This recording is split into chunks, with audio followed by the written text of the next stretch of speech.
Hello बच्चों, कैसे हो आप लोग। उम्मीद है अच्छे होंगे।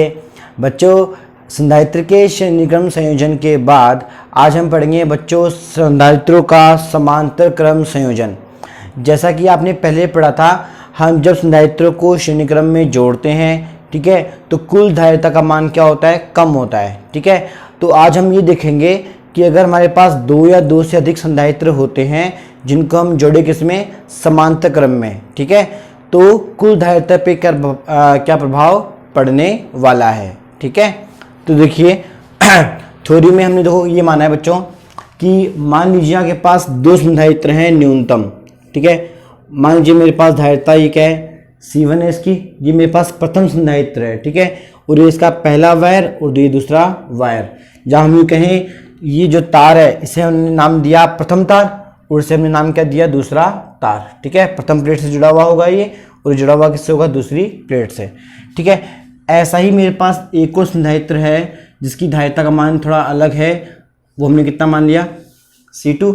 इसका प्रथम तार कहाँ होगा, यहाँ पे, दूसरा तार क्या होगा, यहाँ पे।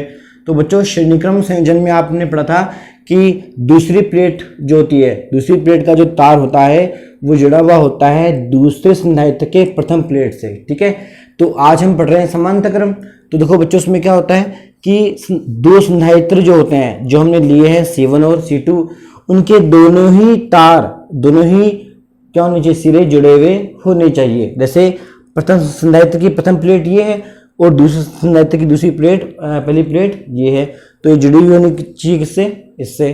ठीक है, फिर आगे देखिए ये मेरे पास क्या है, प्रथम संधारित्र हो गया, इसका दूसरा प्लेट ये रहा, उस दूसरा संधारित्र मेरे पास ये रहा, तो उसकी दूसरी प्लेट ये रही।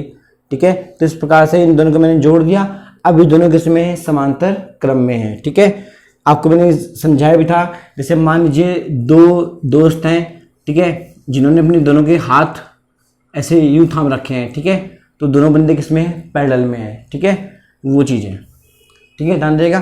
तो अब ध्यान दीजिए हमें करना क्या है, अब इस संयोजन को हमें जोड़ना है किससे, बैटरी से या फिर सेल से। ठीक है, जैसे मान लीजिए इसको मैंने जोड़ा किससे, बैटरी से जोड़ दिया, पॉजिटिव और नेगेटिव। मेरे पास कुल विभवांतर कितना है, V है, जिसके वजह से धारा कहाँ जाएगी, यहाँ पे जाएगी, प्लस से निकलेगी और ऋणावेश पे आ जाएगी।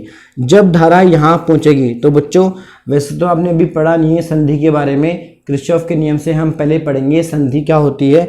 अभी हाल फिलहाल जान लीजिए कि जिस बिंदु पर धारा का विभाजन होता है या धाराएं क्या होती हैं, आपस में मिलती हैं, उस बिंदु को हम क्या बोलते हैं, संधि बोलते हैं। ठीक है, तो देखिए इस संधि पर ये जो धारा है ये दो भागों में क्या हो जाएगी, विभाजित हो जाएगी।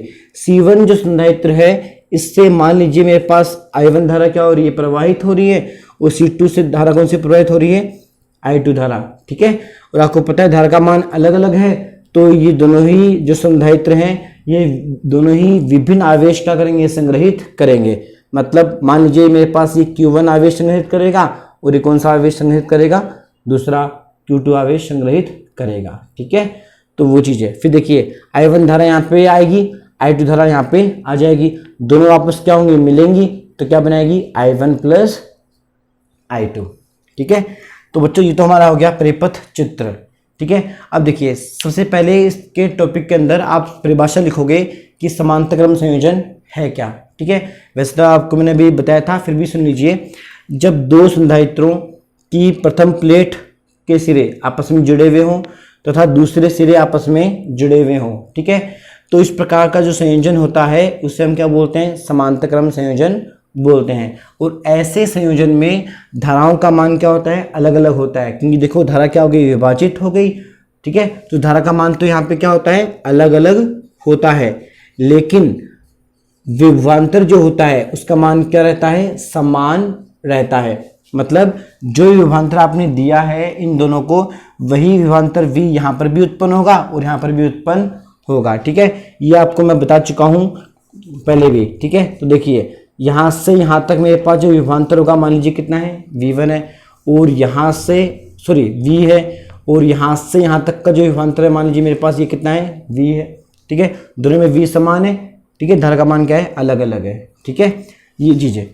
अब देखो बच्चों हमें करना क्या है, इसके बाद हमें बस संधारित्र का सिद्धांत काम में लेना है, जैसा हम हमेशा लेते आए हैं संधारित्र के सिद्धांत से।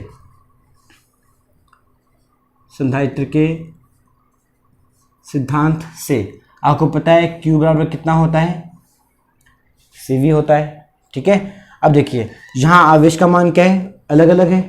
ठीक है, तो देखिए हम कैसे लिख सकते हैं, ध्यान दीजिए। अगर यहाँ पे कुल धारा I बराबर कितना है, I1 प्लस I2 है, I1 प्लस I2 है, तो क्या हम इसको आवेश के रूप में लिख सकते हैं? कैसे? धारा क्या होती है, आवेश प्रवाह की दर। तो क्या हो जाएगा, Q बट्टे T बराबर Q1 बट्टे T प्लस Q2 बट्टे T। आप सोच रहे हैं सर आपने समय में T1 T2 क्यों नहीं लिया?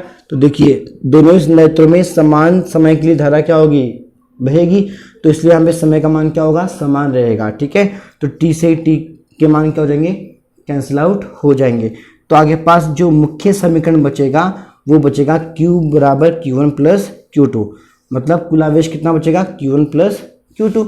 अब देखिए संधारित्र के सिद्धांत से Q बराबर कितना होता है, CV होता है। तो इस समीकरण को आप लिखोगे किसके लिए, दोनों ही संधारित्रों के लिए। इस समीकरण को दोनों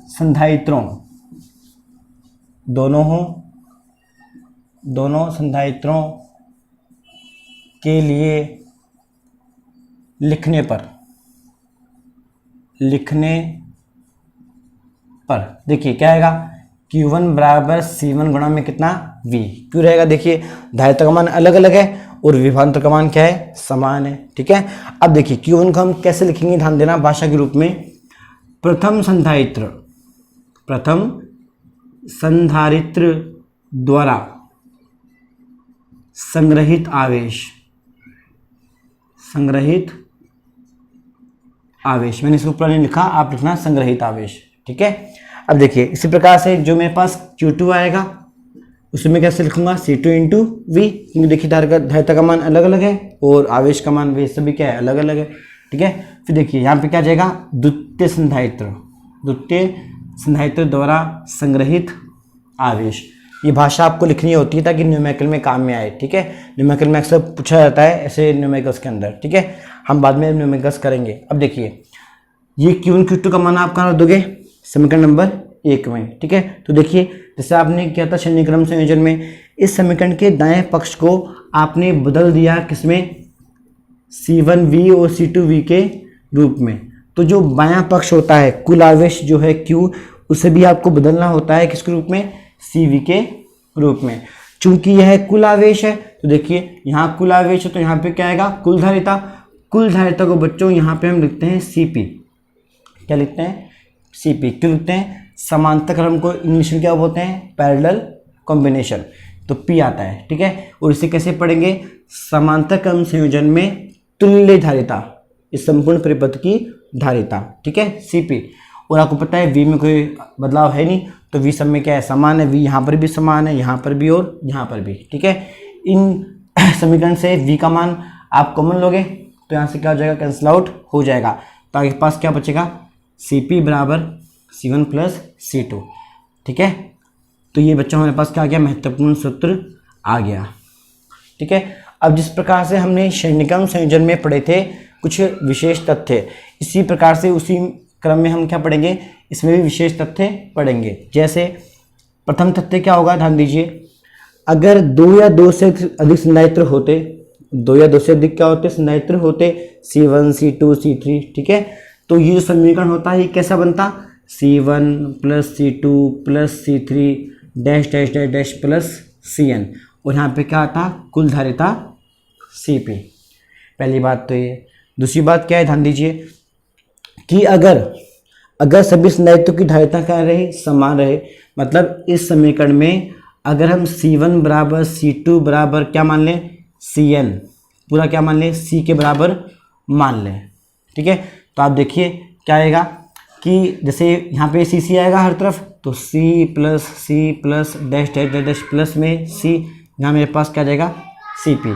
तो देखो बच्चों, मान लो मेरे पास 2 पद होते हैं, आगे वाले पद नहीं होते, तो इसका उत्तर कितना आता, 2C आता, 2, क्योंकि 2 पद है। यहाँ कितने पद हैं, N पद है, तो बच्चों इसका उत्तर कितना आएगा, N इंटू में सी।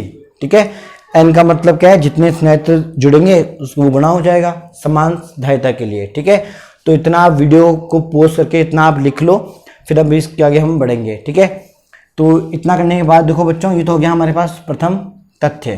ठीक है, दूसरा तथ्य क्या है, ध्यान दीजिए।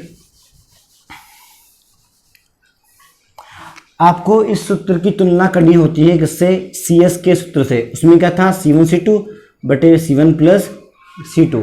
और आपको मैं पिछले वीडियो में बता चुका हूँ बच्चों, CS में क्या है, भाग वाला पद आता है, तो CS का मान बहुत ज़्यादा क्या होता है, कम होता है। वो देखिए CP के मान में ओनली क्या है, योगफल है, तो योगफल का मान क्या आएगा, अधिक आएगा। इसलिए CP का मान हमेशा बड़ा होता है किससे, CS से। इसीलिए जब आपको विभिन्न संधारित्रों से कहा जाए कि इनकी धारिता में वृद्धि कीजिए, तो ऐसे संधारित्रों को हम जोड़ते किस में हैं, समांतरक्रम संयोजन में जोड़ते हैं। इससे क्या होता है, उनकी कुल धारिता क्या होती है, बढ़ जाती है। ठीक है, चेक कर लो, आप चाहो तो न्यूमेरिकल की दृष्टि से भी हम इसको चेक कर सकते हैं। देखिए कैसे, मान लीजिए मेरे पास C1 कितना है, 1 माइक्रोफैरेड है, C2 कितना है, 2 माइक्रोफैरेड है, मान लें। ठीक है, तो देखिए, तो CP का मान कितना आ जाएगा, C1 प्लस C2 से कितना आएगा, 2 और 1 3, तो 3 माइक्रोफैरेड। ठीक है, लेकिन अगर हम देखें CS का मान, तो देखिए CS के मान में क्या होता है, दोनों पहले गुणा होते हैं, तो गुणा कर दीजिए, 2 एकम 2, वो मैक्रो गुणा मैक्रो का स्क्वायर बन जाएगा। ठीक है, बटे में क्या रहा है, योगफल, ऐड होंगे, तो 1 और 2 3, तो 3 माइक्रो। ध्यान दीजिए, मैक्रो से मैक्रो क्या हो जाएगा, कट जाएगा, 2 बटे 3 का जाएगा, माइक्रो आ जाएगा। और आपको पता है इसका सूत्र कितना होगा, 0.6 माइक्रो। ठीक है, और मात्रा क्या लिख देंगे, फैरेड। तो देखिए कहाँ 0.6 और कहाँ 3, तो इसलिए बच्चों CP का मान हमेशा बड़ा होता है किससे, CS से। ये मेरे पास कौन सा तथ्य हो गया, दूसरे नंबर का तथ्य हो गया। ठीक है, इसको भी अपने कॉपी में आप क्या करना, नोट डाउन करना। ठीक है, अब जो बच्चों लास्ट जो तथ्य होता है, जो कि बहुत ही महत्वपूर्ण है, ठीक है, उनको हम करेंगे अभी। देखिए कैसे करेंगे, ध्यान दीजिए। थर्ड पॉइंट देखिए बच्चों, अगर कोई संधारित्र मान लीजिए आपके पास है, जिसमें ये प्लेट P1 है और ये प्लेट क्या है, P2 है।